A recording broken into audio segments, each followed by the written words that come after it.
Now, why is it that voters don't actually have a lot of information about what politicians do? Well, it's basically because of the incentives that they face. The fact of the matter is, and I hate to tell you this, in case you had a rosier view of democracy than the one that I have, but frankly, your vote counts for next to nothing. Your vote in a major democracy is basically meaningless. The chance that your individual vote will affect the result of an election is infinitesimally small. Okay? In the UK context, you're talking about a 1 in 35 million chance that your vote will affect that election. Even if you're in a marginal constituency where it swings between Labour, Conservative, or Liberal Democrat, the chance that it'll be your vote which alters the result of the election is a 1 in 70,000 chance. With those kind of odds of actually affecting the outcome that you will receive, it simply isn't worth the cost of becoming politically informed. If you spend lots of time and effort researching politics, it won't make any difference to the quality of the public policy outcome that you actually receive. In this kind of scenario, it's not apathy which leads people to be disinterested in politics. It's an entirely rational response to the structure of incentives that the average voter faces. It makes more sense to be concerned about socializing with your friends, to read the books that you enjoy, rather than being concerned about the detail of political activity. But in this scenario, politicians can effectively get away with murder. Is there any evidence to support this claim? Well, there's some very good evidence.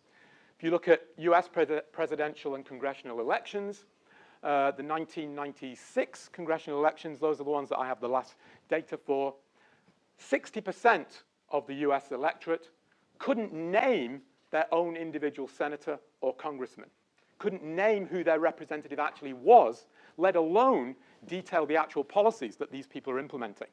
Now, the temptation, of course, from Brits and continental Europeans, perhaps even more, is to say, well, frankly, what would you expect from Americans? They are fundamentally stupid, selfish people immersed in a capitalist society which is concerned about greed, et cetera, et cetera. You wouldn't expect them to be concerned about the public good. The problem for this view is that you get exactly the same results in the UK, in France, in Spain, in Germany. It doesn't matter where you are. People are ignorant of who their representatives are, let alone the actual details of the policy that these people are introducing. So we have evidence that voters are rationally ignorant and that they will not be able to tell the difference between a good regulation and a bad regulation. Prediction, bad regulation drives out good regulation. We don't get government correcting for market failure. We get government introducing failures into markets which admittedly are imperfect, but are made even more imperfect by this kind of political action. Okay, what kind of conclusion should we derive from this view? Well, I hope the obvious one that you get from it is that we should be very skeptical of the notion that just because you can identify imperfections in markets, that we leap to the conclusion that policy intervention will somehow make things better. If these kind of incentive structures affect the way politics works, there are very good grounds to believe that in many situations, political action will tend to make things worse. Now, this is a rather negative argument that I'm making so far, a negative argument about the argument for government intervention. But I think there's a more positive argument that public choice theory would make for tending to trust to even imperfect markets. And I'll just deal with those two cases of collective goods and information asymmetry very briefly to illustrate this argument. In the case of collective goods, where we've got free rider problems, these will cause market failures.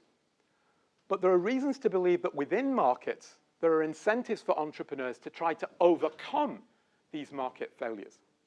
Think about the caricature of capitalists that many people have. It will basically go something like this. Capitalists are the selfish bastards who make you pay for things that previously you were getting for free. They charge for the air if they could. Well, guess what? If you're in a scenario where you've got collective goods problems, these are precisely the people who you want. You want people who will find ways of internalizing externalities, making people pay the cost of things that they were previously getting for free. That is a structural incentive within markets which tends over time to improve the allocation of resources. take the case of information asymmetry. It's true that many consumers in many markets are relatively ignorant about the products that they are consuming.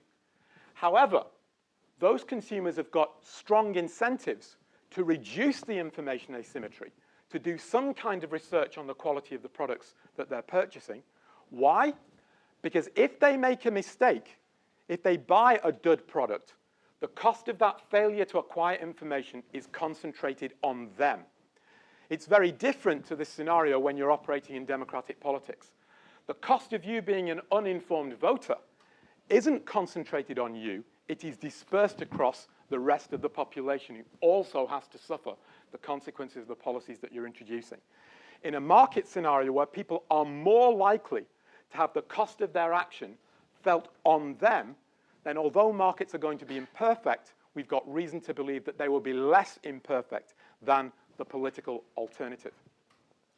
Okay, this is only a very brief talk to give you a flavor of what public choice theory says, but I hope the examples that I've given you illustrate the power of this approach to thinking about the market failure perspective. And the next time you hear a politician talking about market failure, I'd like you to think through what public choice theory might say in response. Thank you very much.